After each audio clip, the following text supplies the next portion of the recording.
intenta cuando hables con Cabanas, yo intentaría darle desde la perspectiva de mujer la gravedad de los hechos, porque yo le he dicho que Mireia, o sea, que intentó ligar con Mireia y tal, pero sí que puede quedar, ahora pensándolo, que no es lo suficientemente grave, ¿sabes? O sea, tú sabes más los detalles, que fue a casa de Mireia, que se intentó pasar, Mireia le decía que no, que no, que no, y que este seguía pasándose y que luego el hecho de después, en lugar de quedarse en una tontería, ha sido un acoso constante a raíz de entonces.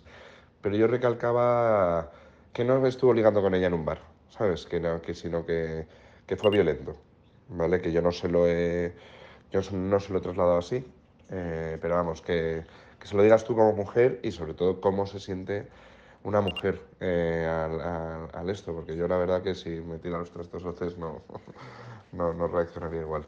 Que eso, ¿vale?